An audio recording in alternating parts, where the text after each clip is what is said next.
Saudara-saudari yang dikasihi Tuhan, dalam bacaan-bacaan ini ada dua hal yang sangat penting sebenarnya yang harus kita sadari.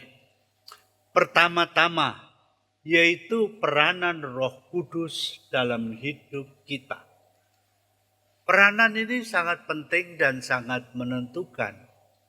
Kalau Anda baca misalnya dalam Injil dan Kisah Para Rasul, kita lihat misalnya sebagai contoh ya. Bagaimana Santo Petrus sebelum pencurahan Roh Kudus, artinya sebelum Pantekosta, sebelum Roh Kudus dicurahkan, dia begitu takut ketika Yesus diadili dan orang bertanya, engkau murid orang itu, pengikut orang itu, Petrus begitu takut dan menyangkal. Tapi kemudian kita lihat dalam Kisah Para Rasul, setelah Pentakosta, setelah dia dipenuhi Roh Kudus, Petrus menjadi begitu berani. Bahkan di hadapan sidang para imam-imam agung dan para itu Sanhedrin dari Yahudi, lalu dia diancam jangan bicara dengan lagi tentang nama itu. Tapi Petrus menjawab, coba mana yang berkenan kepada Allah, taat kepadamu atau taat kepada Allah? Lalu kita bertanya, Petrus, dari mana perubahan itu, dari mana keberanian itu? Nah inilah saudara peranan Roh Kudus yang luar biasa. Sebab sesungguhnya hidup kita itu dijiwai oleh Roh Kudus. Jadi juga bagi Anda semua, kalau kita dibaptis pada waktu itu, kemudian kita dibebaskan dari dosa-dosa kita, dan kemudian pada waktu kita menerima krisma, kita mendapat Roh Kudus.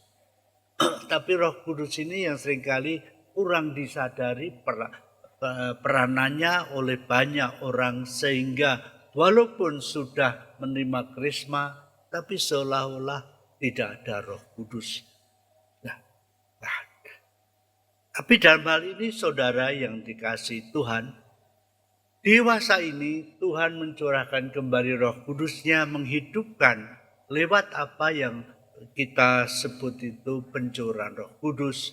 Dan ini bisa Anda alami kalau Anda mengikuti retret awal. Jadi ini walaupun ada juga orang-orang yang menerima Roh Kudus di luar itu, tapi itu jarang.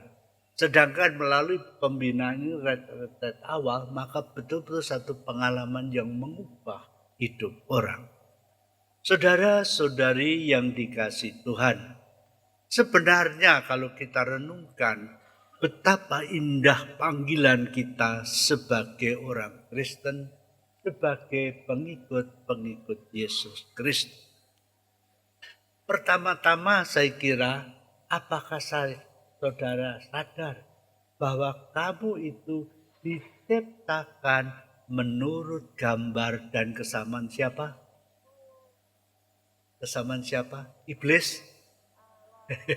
Tapi dalam kitab Kejadian, Allah menciptakan kita menurut gambar dan kesamaan Allah. Jadi seperti dalam dirimu saudara, ini suatu rahmat yang istimewa. Sadarkah kamu bahwa kamu itu gambar Allah? Bukan gambarnya setan loh ya. Walaupun sekarang itu mengerikan sekali, di negara-negara yang dulu Kristen justru berkembang itu gereja setan. Agama Kristen tidak boleh diajarkan, tapi tentang setan-setan boleh diajarkan. Itu mengerikan sekali. Ya syukurlah di Indonesia walaupun ada kelompok-kelompok itu, tapi tidak begitu menyebar. Maka itu bagi kita semua, kita membutuhkan kuasa Roh Kudus supaya kita bisa menghadapi semua tantangan-tantangan itu. Jadi dewasa ini lebih daripada masa-masa yang lampau saudara. Karena tantangan dunia ini begitu besarnya untuk membawa kita kepada kesesatan, membawa kita lepas dari Tuhan, maka kita membutuhkan kuasa Roh Kudus lebih daripada masa-masa yang lampau. Tapi sebenarnya ini kita bisa hidup sebagai orang Kristen, sebagai pengikut-pengikut Kristus karena Roh Kudus. Kita bahkan tidak dapat berkata Yesus itu Tuhan kecuali oleh Roh Kudus. Jadi kalau kita tidak punya Roh Kudus, kita tidak tahu apa itu, siapa itu Yesus. Tapi oleh Roh Kudus kita bisa berkata Yesus adalah Tuhan. Yesus itu Tuhan. Nah, ini merupakan satu rahmat istimewa yang diberikan Tuhan kepada kita. Kecuali itu juga Roh Kudus yang penting. Karena oleh Roh Kudus kita bisa berkata kepada Allah, ya, Abba Bapa. Coba saudara Anda bayangkan, kalau Anda ketemu gubernur atau ketemu presiden atau halo papi, lalu kamu akan nanti itu yang orang jaga, kurang ajar kamu ya. Tetapi kepada Allah yang maha tinggi oleh Roh Kudus kita bisa berkata Abba Bapa. Abba itu apa? Ada batu Daddy, Papa, Papa. Hubungan kita dengan Allah begitu karena kamu oleh Roh Kudus kamu dijadikan anak-anak Allah. Jangan lupa ini. Dan ini hanya bisa kalau kita betul-betul percaya kepada Yesus. Nanti kita lihat lagi itu. Tapi Roh Kudus yang menjiwai ini, yang dijanjikan Yesus. Maka kita melihat ya, tadi itu jadi kuasa Tuhan yang luar biasa.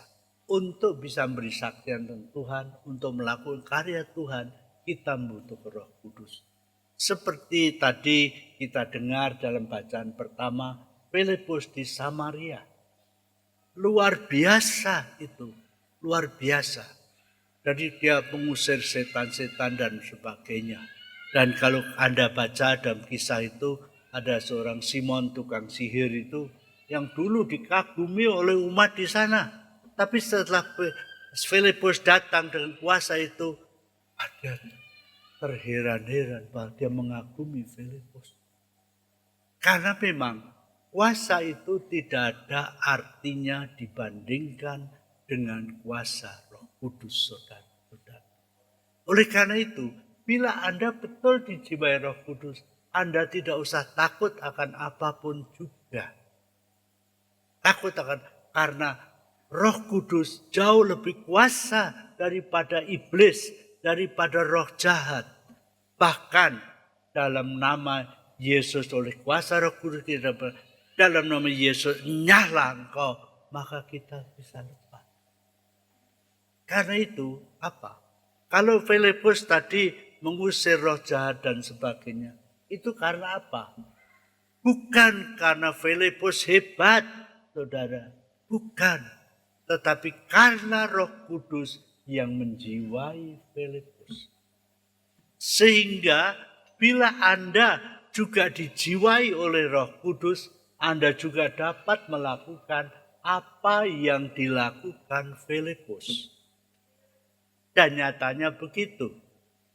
Sehingga kita lihat juga misalnya ada brother, suster yang itu bisa mengusir roh jahat. Bukan karena mereka hebat, ya, bukan mereka hebat. Tapi karena Roh Kudus yang menjiwai, karena percaya akan kuasa Roh Kudus. Bahkan ini saudara-saudara yang terkasih, juga bukan hanya para religius, para frater, para suster, tapi setiap umat yang betul percaya kepada itu Yesus dan dijiwai Roh Kudus, dia bisa juga mengalahkan semuanya. Nah, ini terbukti misalnya ya dari pelayanan-pelayanan anak-anak muda KTM misalnya itu. Ya khususnya secara istimewa itu di Pegunungan Meratus di Kalimantan Selatan. Mereka datang sana menghadapi banyak tantangan-tantangan. Di antaranya ada orang-orang yang kerasukan diganggu roh jahat. Lalu siapa yang mendoakan itu? Ini anak-anak muda, saudara. Anak-anak muda yang bukan imam, bukan suster, bukan prater, bukan religius. Tapi anak-anak muda itu. Tapi mereka percaya kepada Yesus. Dan mereka dipenuhi dengan Roh Kudus. Maka dalam nama Yesus mereka bisa mengatasi. Dan suatu misi evangelisasi di sana itu dilakukan oleh anak muda. Lalu saya juga di tempat-tempat lain jadi awam-awam yang sudah mulai dijiwai Roh Kudus, mulai mewartakan Injil di mana-mana, baik di Indonesia maupun di luar negeri. Ya, itu jadi ini suatu hal yang istimewa, kuasa Roh Kudus. Karena itu saudara-saudara, kita semua membutuhkan kehadiran Roh Kudus, membutuhkan kuasa Roh Kudus. Nah, inilah yang terjadi. Karena itu ketika para murid setelah Yesus mau naik ke surga, dia berkata, tunggulah kamu di sini sampai kamu dipenuhi dengan Roh Kudus. Nah, setelah dipenuhi Roh Kudus, para rasul berubah. Nah, ini yang kita rayakan sebentar lagi, itu pada hari Pentakosta nanti. Nah, itu sebenarnya itu yang memang kita peringati, tapi itu terjadi 2000 tahun yang lalu. Tetapi sekarang ini juga Roh Kudus itu turun. Maka itu juga orang boleh mengalami kuasa Roh Kudus dengan berbagai macam cara. Tetapi dewasa ini secara istimewa diberikan Tuhan lewat apa yang disebut pencurahan Roh Kudus yang kita lakukan itu dalam retret awal. Bagi Anda yang belum pernah mengikuti retret awal, saya silahkan untuk ikut retret. Dan di sini ada program-program yang dilakukan. Dan di tempat-tempat kami sebetulnya saudara-saudara, baik di tempat ini maupun misalnya di Ngadreso, maupun di Ruteng, maupun di Manado, di Bandol, di Medan, itu retret awal itu yang menarik banyak orang karena orang mengalami betul-betul bahwa Yesus betul hidup. Nah ini. Kemudian saudara yang terkasih, Roh Kudus tadi akhirnya apa? Roh Kudus itu membawa kita kepada relasi yang lebih mendalam dengan Yesus. Dalam Injil tadi dikatakan demikian ya. Jadi itu. Jadi bahwa Yesus akan mengutus kepada kita roh kebenaran. Dunia tidak dapat menerima dia, tetapi kamu mengenal dia sebab dia mengenal kamu dan akan diam di dalam kamu. Jadi roh. Terus kemudian dikatakan begini saudara, bahwa oleh Roh Kudus itu kita akan dimampukan untuk hidup sebagai murid Kristus, untuk menghayati perintah-perintah Tuhan. Tanpa Roh Kudus kita tidak bisa. Maka dikatakan demikian, barang siapa megang perintahku dan melakukannya, dialah yang mengasihi aku. Jadi kalau kita mengasihi Tuhan, kita akan melakukan perintah-perintahnya. Dan ini dimungkinkan justru oleh Roh Kudus. Roh Kudus yang memungkinkan kita melakukan itu. Roh Kudus juga memungkinkan kita melakukan banyak tanda-tanda dan pelayanan-pelayanan kita itu. Lalu di sini, dan barang siapa memerintahku dan melakukannya, dialah yang mengasihi aku. Dan barang siapa mengasihi aku, mengasihi Yesus, ia akan dikasihi oleh Bapa-Ku, dan aku pun mengasihi dia dan akan menyatakan diriku kepadanya. Sehingga bila kita melakukan perintah Tuhan, kita mau mengasihi Yesus, maka juga Bapa surgawi akan mengasihi. Sehingga sudah di dunia ini, saudara, kita boleh mencicipi, saya kira, kehidupan surga. Memang orang itu hidup di dunia ini, kita semua hanya sementara. Kapan itu ada orang mengatakan, Romo, semoga Romo nanti bisa hidup 120 tahun. Saya kata, jangan lama-lama. Saya ingin pulang kemana? Ke rumah Bapa. Karena kita semua saudara, suatu saat harus kembali ke sana. Tidak ada manusia yang itu. Bahkan sekarang ini yang sebetulnya mengerikan sekali saudara. Begitu banyak orang yang bunuh diri. Banyak orang yang bunuh diri. Karena mereka tidak mengenal Yesus. Karena mereka lalu hidup ini apa artinya? Sekarang ini di beberapa negara yang maju ada hal yang sangat mengerikan yaitu alat untuk bunuh diri yang mereka sebut euthanasia. Mati dengan baik. Ada alat cuman listrik begitu dan bagaimana tidak tahu persisnya, saya dapat itu masalah. Kalau orang kemudian duduk di kursi ada strum gitu, pencet knopnya sebentar dalam waktu kurang dari 1 menit dia akan mati. Lalu sudah mati dengan tenang katanya. Lalu tapi kemudian saya beri komentar. Mati dengan tenang di sini, tapi kemudian jiwanya kemana? Kalau kemudian mati itu jiwanya kemana? Nah, kemungkinan kalau dia bunuh diri dan dia tidak bertobat, dia masuk neraka. Itu lebih mengerikan lagi saudara. Sayangnya banyak orang sudah lalu bunuh diri pikirnya aduh hidup tidak ada. Karena apa? Karena mereka itu melupakan Tuhan. Kalau orang tidak mengenal Tuhan, maka hidup kita tidak ada arti. Sebaliknya, kalau kita melihat riwayat para martir, misalnya para martir itu banyak. Mereka dengan gembira mau menderita, mau dibunuh demi Yesus. Karena mereka tahu sesudah mati mereka akan bersama dengan Yesus. Saudara-saudari yang dikasihi Tuhan. Jadi inilah. Lalu Injil tadi itu berhenti pada ayat 21 ya. Tapi kemudian kalau kita lanjutkan, saya lanjutkan 2 ayat kemudian, misalnya lalu ayat 22 dikatakan di sini Yudas yang bukan Iskariot berkata kepada Tuhan, Tuhan, apakah sebabnya maka engkau hendak menyatakan dirimu kepada kami dan bukan kepada dunia? Jadi Tuhan akan menyadari kepada kami, artinya kepada juga kamu yang mengenal Yesus itu. Lalu jawab Tuhan Yesus apa? Jika seorang mengasihi aku, ia akan menuruti firman-Ku. Dan Bapa-Ku akan mengasihi dia, dan kami akan datang kepadanya dan diam bersama-sama dengan dia.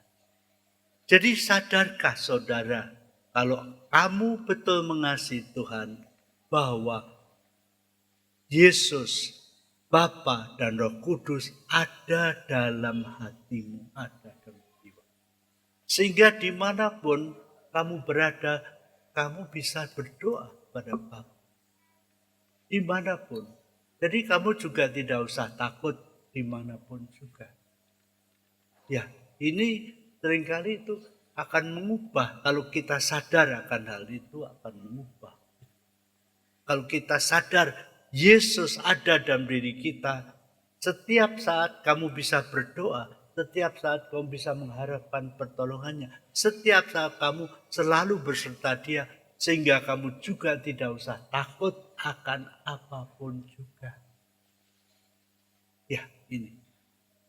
Lalu saya teringat ini ada satu contoh ya.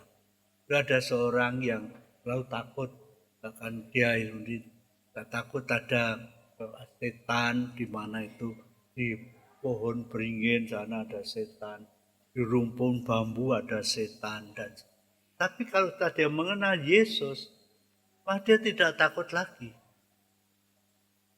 Jadi itu, saudara, iman kita akan Yesus ini memberikan banyak sekali. Pertama, kita sudah itu tidak takut gelisah bagaimana ini, bagaimana itu, dan sebagainya. Karena Tuhan itu selalu menyertai kita. Kalau kita percaya kepadanya dan mengikuti perintahnya. Kita tidak usah takut, khawatir akan bagaimana masa depan kita, bagaimana ini, bagaimana itu. Lalu apa? Lalu ini saya kira misalnya seperti itu kan, lihatlah burung-burung di udara. Mereka tidak menanam, tidak menabur dan tapi diberi makan oleh Bapa. Nah ini, lalu saya teringat ini ada dari sharing ada seorang ibu ya imannya sangat mendalam. Anaknya itu jadi pilot. Lalu suatu hari dia mendapat semacam penampakan oleh Tuhan, doakan anakmu karena itu bahaya, persoalannya bahaya. Ya, akhirnya begitu baik. Lalu dia karena dia betul seorang beriman, ibunya langsung dia berdoa mendoakan anaknya yang pilot itu. Dan apa yang terjadi? Berapa waktu kemudian ada berita pilot tadi pesawatnya jatuh. Tapi kemudian pilot itu karena dia itu akhirnya didoakan ibunya dia lompat, akhirnya dia selamat. Tapi pesawatnya hancur. Lah inilah. Jadi ibu tadi dia tidak menjadi, waduh gelisah takut nanti itu pesawatnya kan. Tapi dia berdoa kepada Tuhan. Bagaimana itu? Nah, itu macam-macam terjadi saudara. Lalu ini kalau orang betul percaya kepada Yesus, kita tidak usah takut apapun juga. Asal kita betul bersandar pada Yesus, melakukan perintah-perintahnya dan selalu ini. Maka ini sebagai contoh saudara, para bapak dan ibu. Kalau kamu kan punya anak ya, anak kecil itu lebih yang bersandar. Apakah jadi misalnya ini sebagai contoh, apakah kamu akan membiarkan anakmu, kamu tidak mau makan, tidak minta makan, tidak usah makan. Saya tahu kalau anaknya anak kecil tidak mau makan, ayo makan. Lah kalau anak sakit bagaimana? Demam terus itu tidur gitu. Terus apakah kamu harus minta itu, potong itu. Tapi justru apa yang terjadi sebaliknya. Yang bingung siapa? Nah ini banyak ibu bapak ya. Kalau anakmu kecil sakit gitu, diam gitu. Yang bingung siapa? Anak itu atau orang tuanya? Kan orang tuanya bingung. Waduh anak ini udah malah akhirnya anak itu tidak minta apa-apa. Terus diberi obat atau dibawa ke dokter dan sebagainya. Lah ini saudara, kalau bapak-bapak dan ibu-ibu yang di dunia ini bisa begitu terhadap, apalagi bapak kita di surga. Bapak kita di surga lebih lagi. Memang, tapi pandangan memang bapak kita di surga itu dia selalu berpikir tentang hidup yang kekal. Karena itu misalnya kita lihat dalam diri para martir ya. Memang Allah bisa mencegah itu, tapi membiarkan mereka martir sebagai tanda bahwa kehidupan kita di dunia ini memang tidak untuk selamanya. Kita di dunia ini hanya seolah-olah saudara mampir saja untuk itu orang. Dulu saya pernah mendengar dari orang Jawa itu hidup manusia dulu seperti mampir ke pasar. Jadi sebentar. Lalu Santo Petrus juga mengatakan suratnya, hidup kita di dunia ini hanya seperti kita ini sedang berziarah. menuju ke rumah Bapa. Jadi memang tidak tetap di sini. Jadi itu hal-hal yang saya kira kita lihat.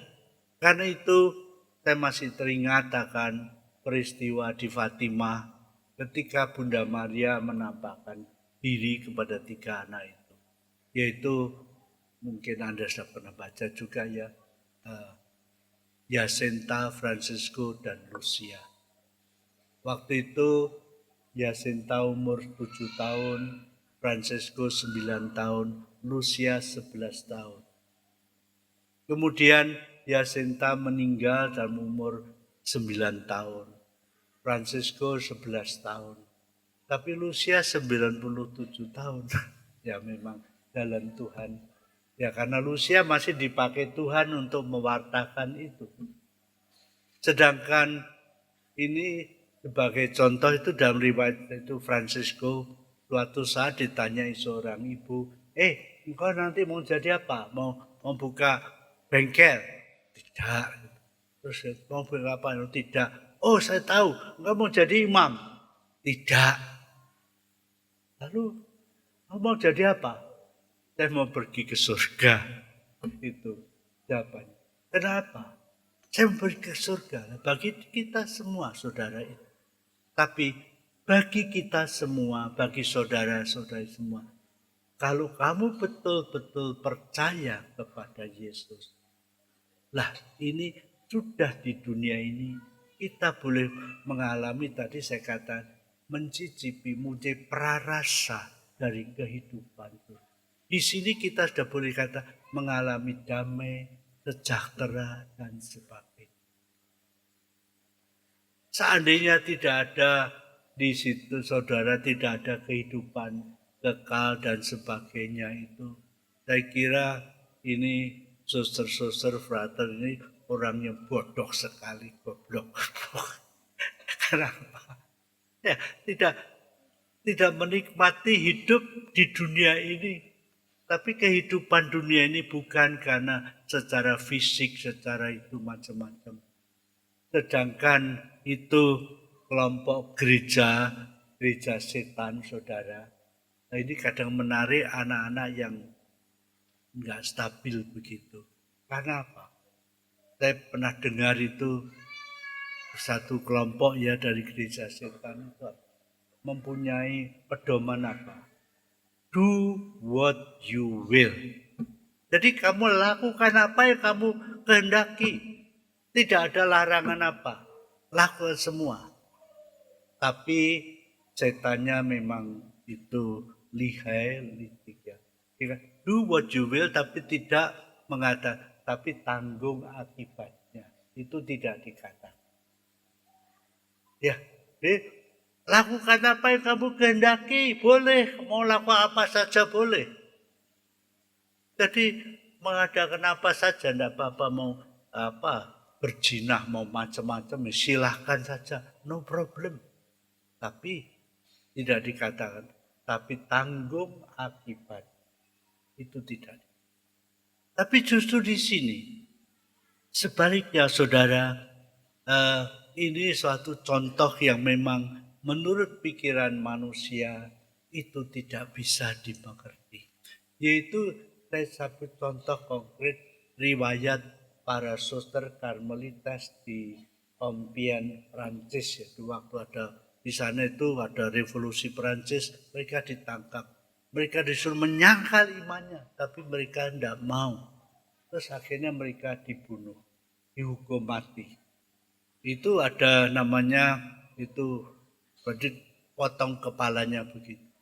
Tapi yang luar biasa ini, jadi ada mulai dari novisnya sampai yang profes itu, semua itu di satu persatu jalan kena guillotine itu jadi kepala yang kiri potong deng gitu. Tapi apa yang terjadi? Mereka itu sambil maju gitu, mereka menyanyikannya Kidung Maria Magnificat. Coba bayangkan satu persatu sampai yang terakhir. Bagaimana? Menurut pikiran manusia itu tidak masuk akal. Tetapi dari iman kita, saudara. Ya mereka sudah bahagia di surga. Tidak takut. Dan mengapa mereka tidak ada yang takut sama sekali. Bahkan ini yang lebih luar biasa lagi cerita para martir di Uganda. Salah satunya dia anak-anak muda lalu mau diperlakukan oleh rajanya dengan itu. Ya karena rajanya rupanya homo itu terus mau memberikan. Tapi mereka menolak. Lalu akhirnya dibunuh, dihukum mati. Salah satunya itu anak dari algojonya sendiri. Tapi kemudian dia juga tetap itu. Dan anak-anak muda, anak-anak barusan itu, waktu itu mereka belum dibaptis ya. Baru semalam sebelum dihukum mati besoknya, mereka semua dibaptis. Anak-anak kecil, masih banyak remaja. Tapi bagaimana mereka dengan penuh keberanian mengikuti itu. Mereka memilih lebih baik mati dibunuh daripada berbuat dosa. Dari mana keberanian itu? Anak-anak itu masih remaja-remaja yang itu. Nah inilah rahmat Tuhan. Karena hidup kita bukan untuk seterusnya di dunia ini. Yang membahagiakan manusia itu apa? Apa sebetulnya? Yang membahagiakan manusia kalau orang betul mengenal Yesus Kristus, mencintai Yesus. Lalu ini kalau dilihat itu seringkali orang mengatakan dewasa ini, waduh kamu jadi itu kaya raya dan sebagainya. Dan kekayaannya sudah besar pun tidak cukup. Terlalu mau lebih sampai tidak. Lalu kalau sudah mati buat apa? Nah, sebaliknya saya mengenal satu keluarga dulu di desa di sana, sederhana sekali. Hidupnya sederhana, tapi mereka begitu bahagia. Mengapa? Karena mereka mengenal Allah. Orang itu sederhana sekali hidup. Tapi mereka betul-betul bahagia karena mereka mengenal Allah, mengenal Yesus. Oleh karena itu saudara, sumber kebahagiaan kita ialah kalau betul kita mengenal Tuhan Yesus tadi. Jadi kalau itulah kebahagiaan kita. Dan Tuhan juga mengatakan inilah hidup yang kekal itu, yaitu mengenal Engkau satu-satunya Allah yang benar dan mengenal Dia yang kau kasihi, yaitu Yesus Kristus. Jadi itu kita baca dalam Injil Yohanes bab 17 ayat 3. Inilah hidup yang kekal itu, yaitu bahwa mereka mengenal Engkau satu-satunya Allah yang benar dan mengenal Yesus Kristus yang telah Engkau utus. Jadi mengenal artinya memiliki relasi pribadi dengan. Dan itulah saudara, kalau itu menjadi pegangan kita, maka juga apapun yang terjadi kita tidak usah takut, tidak usah. Dan ini yang saya kira justru memberi kekuatan kepada kita. Yang katakanlah, yang memberi kebahagiaan itu bukan kepintaran. Waduh, kalau kadang-kadang orang merasa, oh saya ini dokter, profesor, dokter. Tapi kalau tampil di depan Tuhan, tidak akan ditanya, kamu punya gelar, kamu punya apa, prestasimu apa, dulu waktu itu dapat apa, lulus apa, cum laude, magna cum laude, tidak pernah ditanyakan. Tapi akan ditanyakan, berapa besar pasti. Sehingga misalnya ini saudara sebagai satu contoh ya. Yang sekarang menjadi orang kudus terkenal di seluruh dunia itu. Seorang nama Santa Teresa dari Lisieux. Gelarnya apa selama di dunia? Sekolah menengah saja dia tidak lulus, tidak selesai. Dia tidak punya gelar apa. Selama hidupnya di dunia, dia tidak dikenal orang. Tetapi dia betul-betul hidup, betul-betul untuk Tuhan. Sehingga ketika dia meninggal, pada waktu dia meninggal itu, mujizat pertama terjadi. Ketika jenazahnya dibaringkan begitu, dan waktu itu ada seorang suster sesamanya, bahkan di biaranya saja tidak begitu. Dia lalu mengatakan, ya suster Teresa anak yang baik, tapi tidak ada yang istimewa. Tidak ada istimewa karena apa? Dia melakukan banyak hal.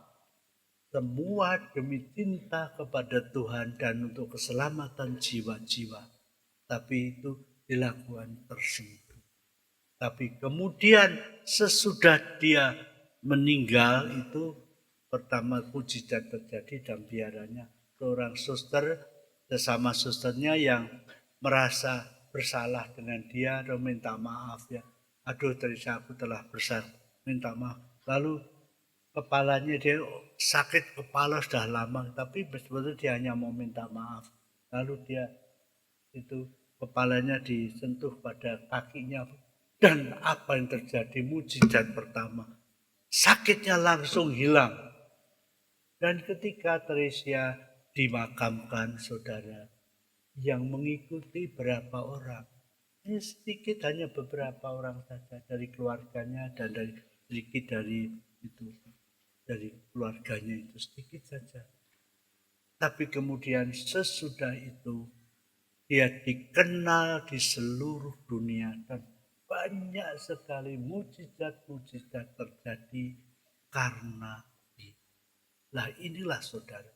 Karena itu bagi Anda semua, carilah buat apa?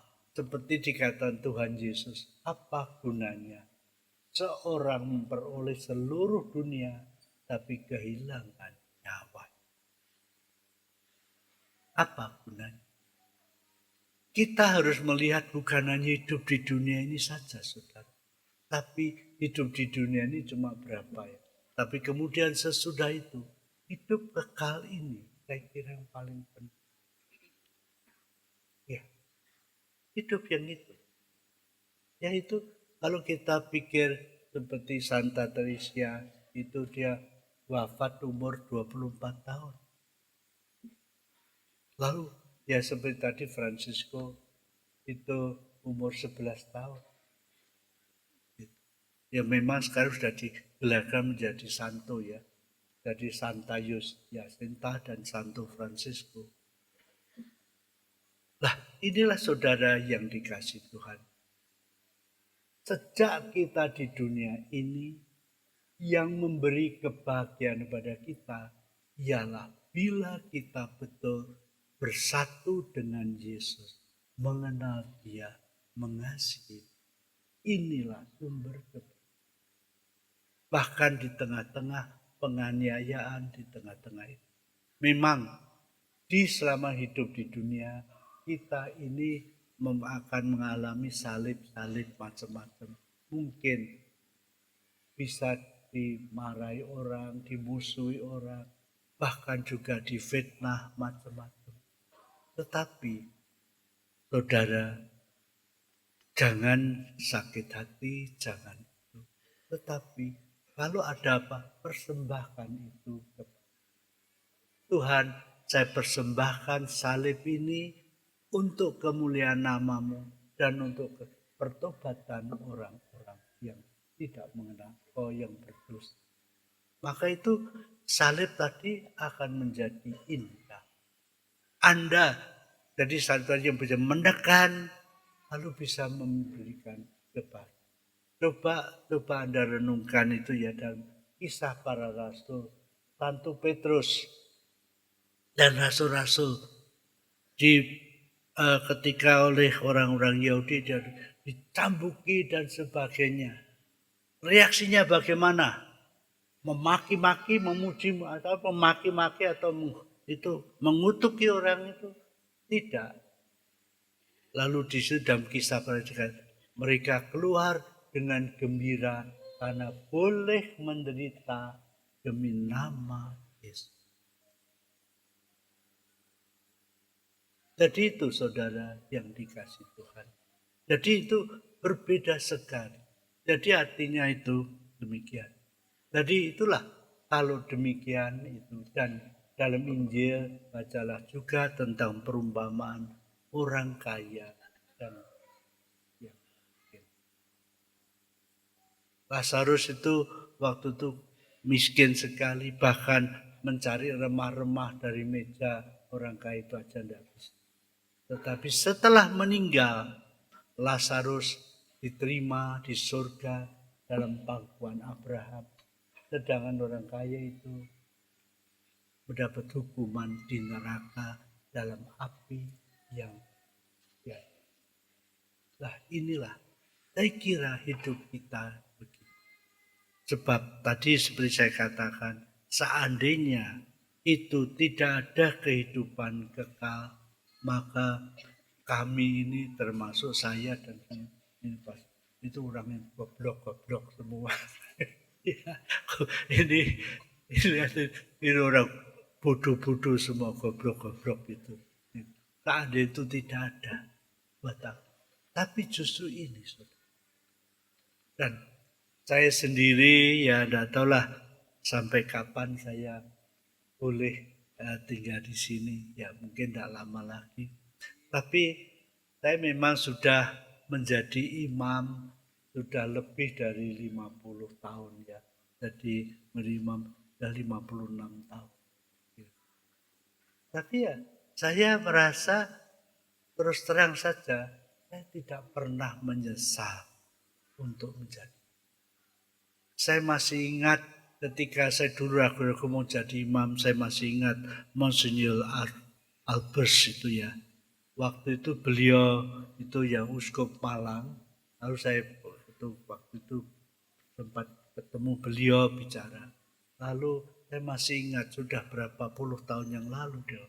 Saya sudah sekian puluh tahun menjadi imam, saya tidak pernah menyesal. Dan itu kemudian saya masih ingat tahun berapa itu ya. Jadi sudah lama sekali. Itu tahun berapa itu, mungkin tahun 58 saya ketemu begitu. Sekarang sudah almarhum ya Mas Albers. Tapi itu, jadi ini artinya karena manusia hidup itu diciptakan untuk Tuhan. Seperti kata Santo Agustinus, Tuhan, Engkau menciptakan kami untukmu. Dan gelisahlah hati kami sebelum bersatu dengan Dia. Maka ini mengenal Yesus itu dan betul-betul mengasihi Dia, inilah awal hidup surgawi. Karena dengan mengenal Yesus dan mengasihi Dia, kita sudah bisa mengalami damai dan sukacita. Sudah sejak di dunia ini. Maka saudara silahkan pilih Anda. Mengenal Yesus atau melupakan Yesus. Tapi akibatnya yaitu walaupun Anda mungkin dipuji-puji orang dan sebagainya. Itu karena hebat ini hebat itu. Tapi tidak ada nilainya di hadapan Tuhan. Kalau tidak ada kasih, tidak ada pengenalan. Amin.